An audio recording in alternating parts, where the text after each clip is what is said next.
Welcome to the My Pajero Sport channel. Today's video is very exciting. We bought a set of bash plates, the cheapest bash plates that I could find on eBay for a 3-piece set. They cost me the princely sum of $269.10 delivered, which I think is pretty reasonable for 3 big pieces of metal. Let's do an unboxing and then let's have a quick look at them. Well, this is exciting. The bash plates have arrived in a very good 7 days from order until they arrived on my doorstep, and they did have to come up from Melbourne up to Sydney, and I'm going to cut them open and see what's inside.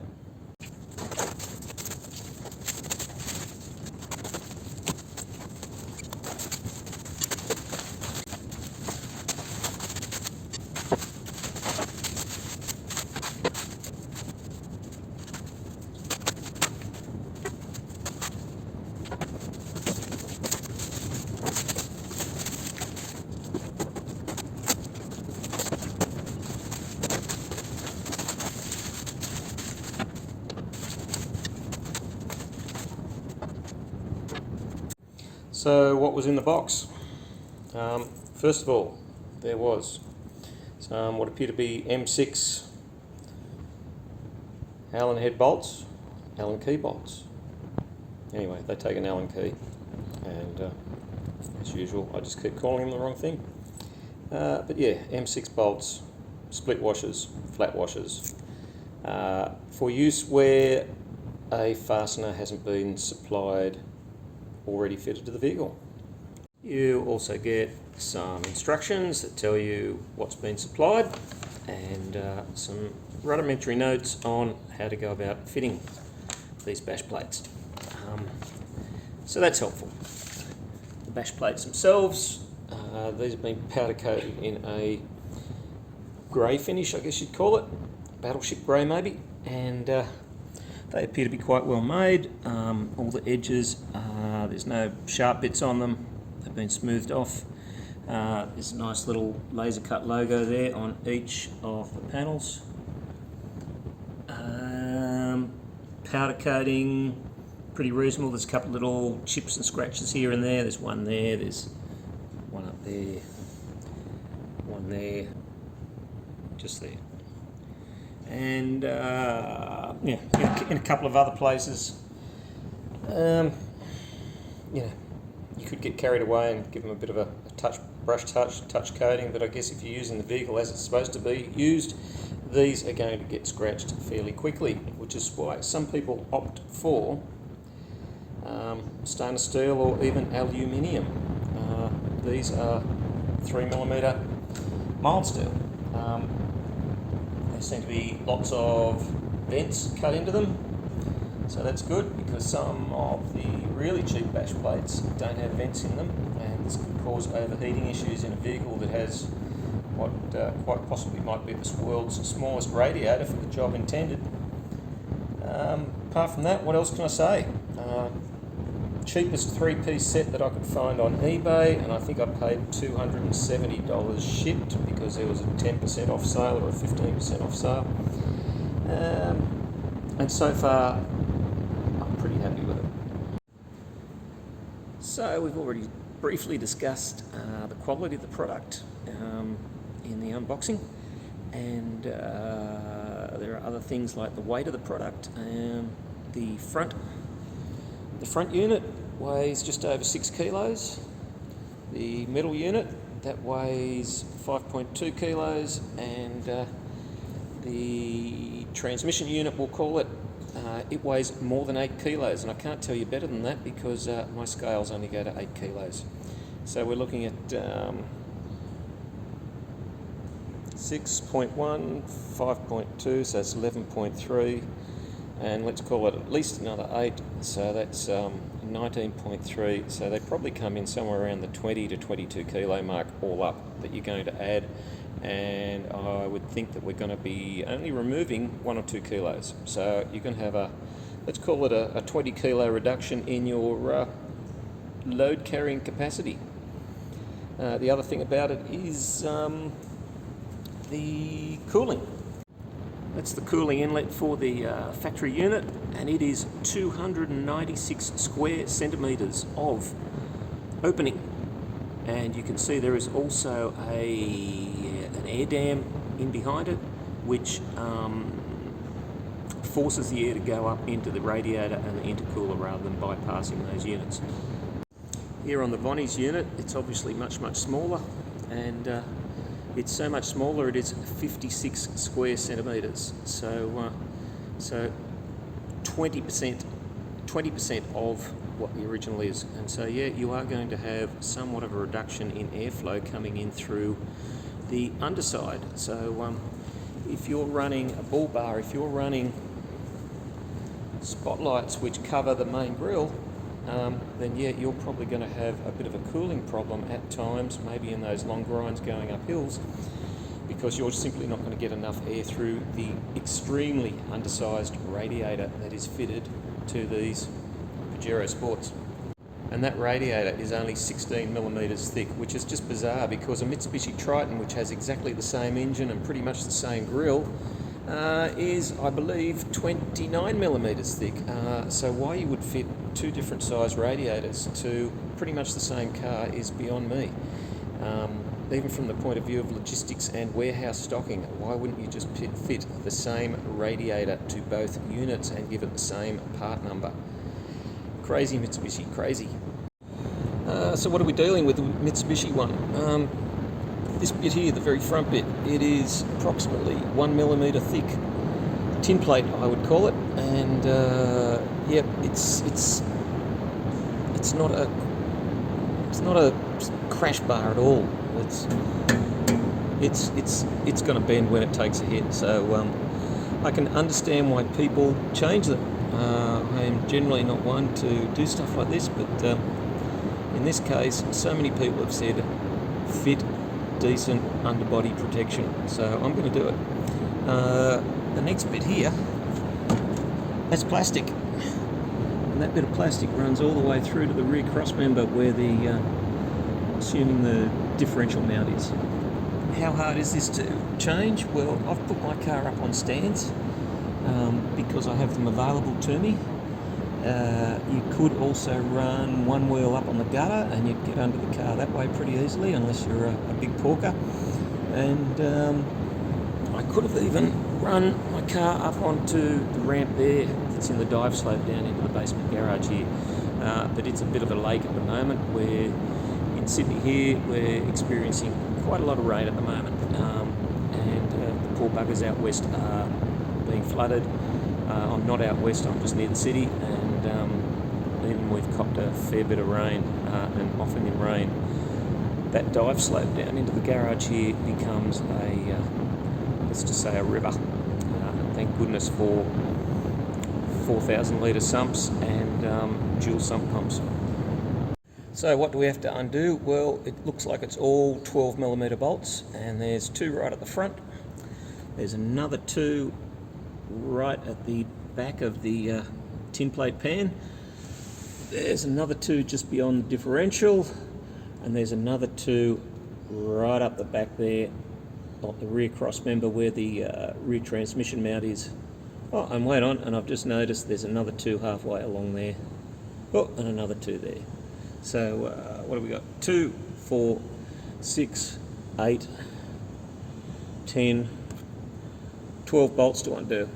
Let's get into it.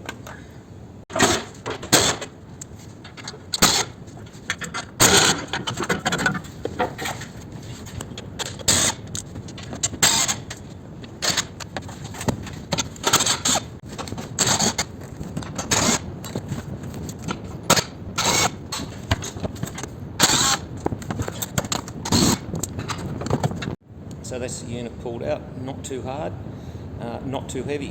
One thing to note is that the front tin unit has got these foam, what I'm assuming are sound deadening or vibration deadening pads. They're too light to be vibration deadening, they haven't got a lot of mass to them, but it's got those foam pads.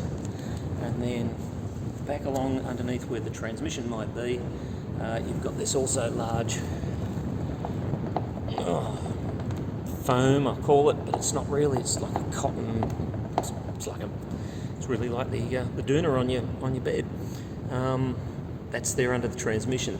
So it is quite possible, given the change in materials, that you're going to get a little bit more noise coming up through the vehicle, and you might want to think about somewhere down the line trying to find some quite hard, let's call it non-moisture absorbent, so moisture resistant rubber or something like that, to glue onto the steel, which may stop some resonance and may stop some reflection of sound. So the instructions for this say to remove this air guide panel entirely, and that's not hard. It's two 12mm bolts there and there on the other side of the radiator. What I'm hoping to do is I'm going to remove it, and I'm actually going to cut it down, probably along that line there. I think might do it, but I'm going to cut it down to so that it still operates as an air guide panel with the tiniest bit of gap, so that it's not actually touching the bash plate. I think for me that's going to be the best compromise. So this air guide is actually got little fingers putting it over the mounting point. So what you've got to do is kind of get in and really lever it back. There we go. Job done. Where are we? See there, it's a pretty crap photo. It's all a bit dark in here.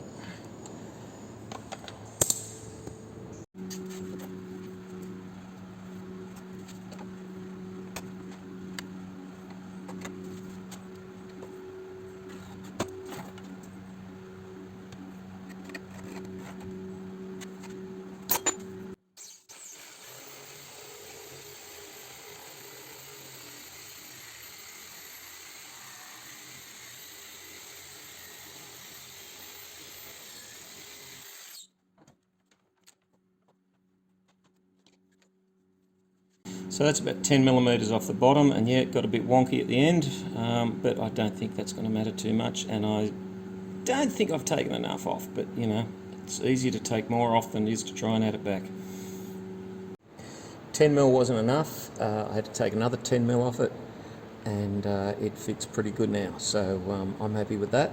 I've just got to tighten up these 10mm bolts again, and slide I've already got the nuts in on the front mount, slide the plate in through there, bring it up to the rear mount, and just loosely put a couple more nuts in, a couple more bolts in there. I call them nuts, they are bolts, you are right. Then after I put that one in, then I'm going to slide the other one in.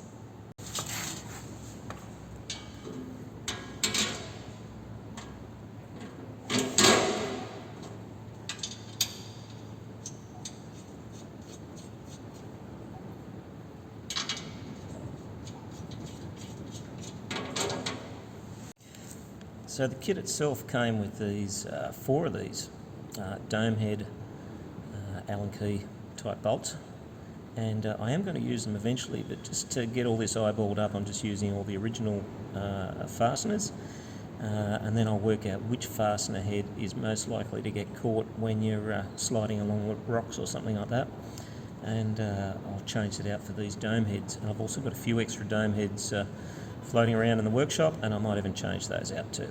So according to the instructions, this second panel goes in between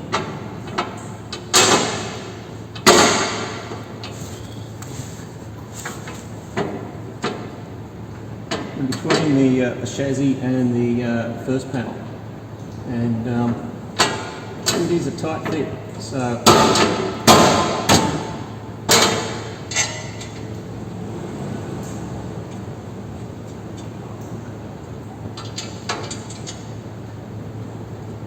there's our first tiny fitment issue.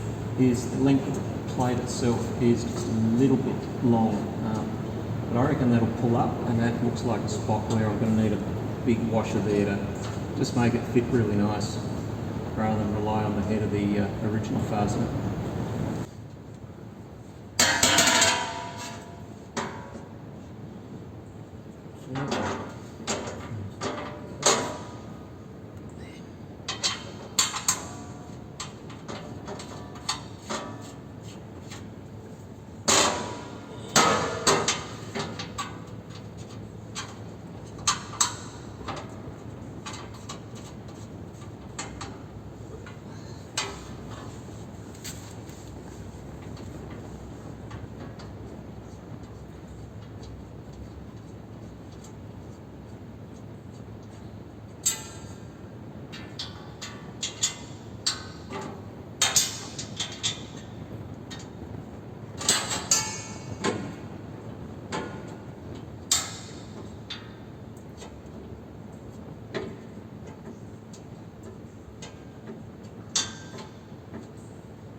So let's do it up.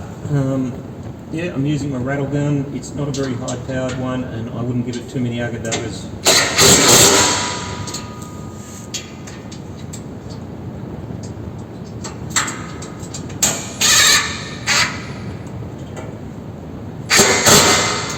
And I would kind of get my finger up underneath that bash plate and just make sure it has come up to the mount point, which it has. Oh man, that fits like a finger up a bum, I'll tell you.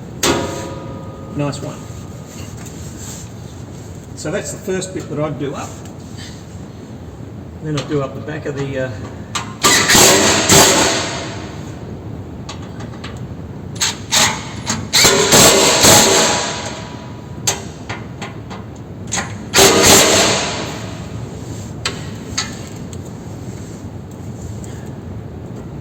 come up here, make sure that's all lined up nicely. Get that up.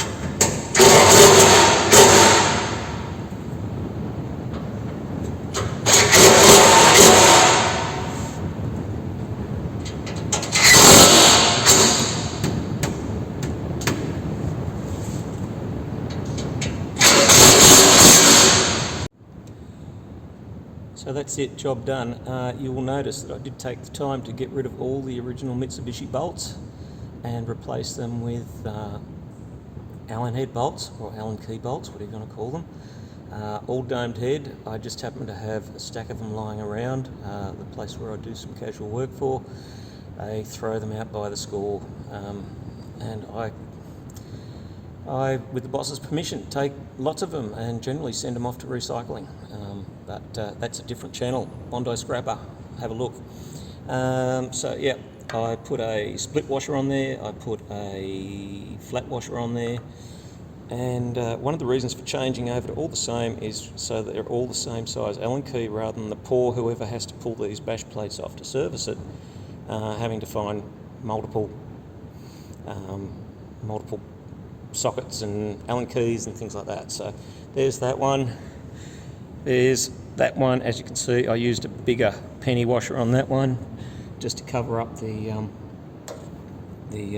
slot a bit better. Even on, where are we? Even on that one in there, we went in with a small washer, split washer, and the, I think it's a 5mm, might be a 4 or 5mm Allen key, Allen head, Allen bolt, Allen. Hi Allen, how you going? And then up in there, same deal. And then up the back, let's have a look up the back. Let's scooch on up there. Up the back, same again. Allen key, big penny washer to cover up the slot. Some people might like it, some people might not. Anyway, that's the Vonnies bash plates fitted. There were no big dramas there, so that's pretty good. And just as a side note, they seem to fit well. As a side note, where are we? So there's, look in there. What can we see?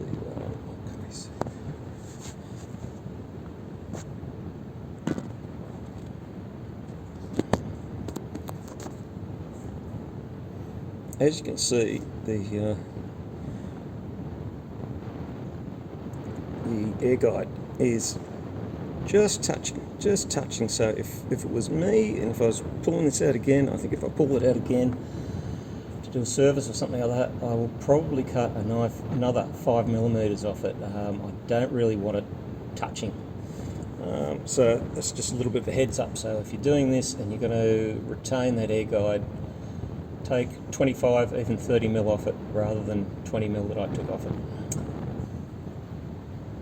So that's the job done.